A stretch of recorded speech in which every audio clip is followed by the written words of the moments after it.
नमस्कार। आप किस समृद्धि की बात करते हैं मैडम? ये सब मैंने देख लिया है। यह 11 वर्षों का राज्य कम नहीं होता है। किस अच्छाई से हम रह रहे थे, चाहे वो है विष्ठा और कीचड़ का मिश्रण ही था, उसमें हमने रहना सीख लिया था। मैं भी मानव हूँ। आप आज समृद्धि की बात कर रहे हैं कि इस राज्य में समृद्धि है। क्या है समृद्धि? हमने तो सीख लिया था कि हमको ऐसे ही रहना है, और आपने दिखलाया कि नहीं, इससे भी अच्छा पुष्प वाटिका होती है। कि आप कीचड़ में क्यों हैं, चलिए हम आपको पुष्प वाटिका में रख देंगे। लेकिन हुआ नहीं। 11 वर्षों का समय भी कुछ महत्व रखता है। आज हम जिस परिस्थिति में जी रहे हैं, उससे अच्छा बेहतर तो हम वही समझते हैं कि उसमें हमने जीना सीख लिया था। मैं भी मानव हूँ, मेरे भी उच्च विचार हैं या न हैं इसका मुझे कोई पता नहीं है, किंतु तुच्छ विचार तो मेरे अंदर भी है। और इस तुच्छ विचार के चलते ही हम हीन व्यक्ति हैं। क्यों नहीं है, क्यों नहीं रहेंगे? हम हैं, हम तुच्छ विचार के व्यक्ति हैं। हमें धर्मांतरण, हमें हिंदू विरोध, हमने हमारे देवी देवताओं का विरोध, सब कुछ अच्छा लगने लगा था। और आपने दिखाया कि नहीं, हिंदू और हिंदुत्व और भगवान भी कोई चीज़ होते हैं, इसका अपमान नहीं होना चाहिए। तो बढ़िया बात है। लेकिन आपने किया क्या? उस विष्ठा और कीचड़ के दलदल से फंसा कर निकाल करके हमने उसके किनारे हमको उसके किनारे आपने रख दिया। कोई पुष्प वाटिका दिखाने की जो बात हो रही थी, आज तो उसी के किनारे हम हैं, जिसका दुर्गंध सरांध हमारे नाकों में जा रहा है, हमारे अंतरात्मा को दूषित कर रहा है। लाख अच्छाई आपने किया हो, राम मंदिर दिया हो, हिंदुओं के लिए बहुत स्वाभिमान का जीवन दिया हो, किंतु आज का जीवन जो जी रहे हैं हम, वह भी बहुत अच्छा नहीं है। आप 100 अच्छाई किए, मैं भी एक दुष्ट मानव हूँ।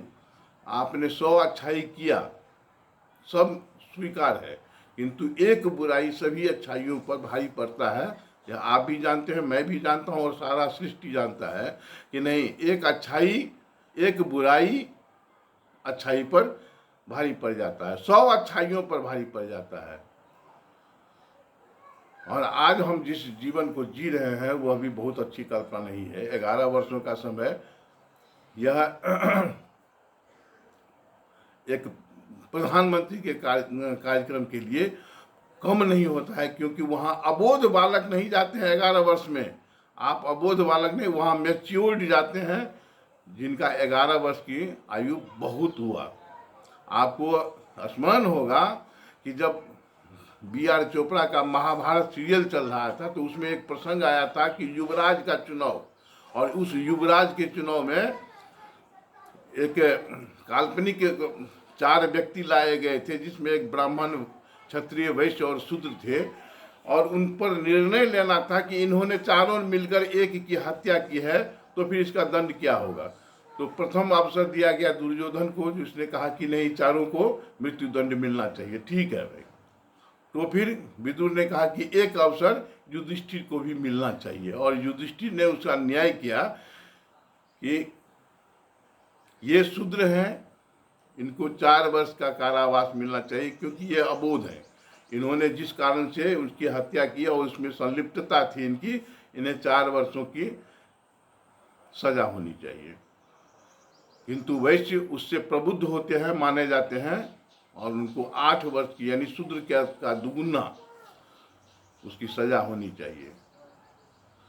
क्षत्रिय चूंकि समाज के रक्षक होते हैं, और इन्होंने यह अपराध किया है, इनका दुगुना, वैश्य का दुगुना इनकी सजा हो जाती है, और शूद्र का 4 गुनी इसकी सजा हो जाती है। इसलिए इन्हें 16 वर्षों की सजा हो। एक ब्राह्मण थे, ये सबसे प्रबुद्ध माने जाते हैं, और उन्हें मैं सजा नहीं दे सकता, इसीलिए कुल गुरु के पास हमने इस बात को दिया है कि वो कुल गुरु देखेंगे कि इनकी क्या सजा होनी चाहिए। उन्हें मृत्युदंड नहीं दिया जा सकता, किंतु उन्हें सजा, उनकी सजा जो है सो कुल गुरु तय करेंगे।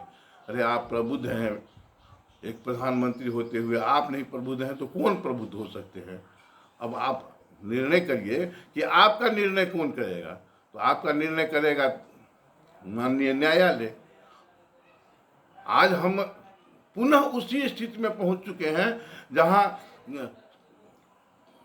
पहले कभी एक शत्रु हुआ करते थे, अब 4-4 शत्रु हैं, और उस चारों शत्रुओं के पीछे लगने वाले भारत के लगभग 60% व्यक्ति हो गए हैं। अब हम कब और किस स्थिति में हम अच्छाई को ढूंढेंगे?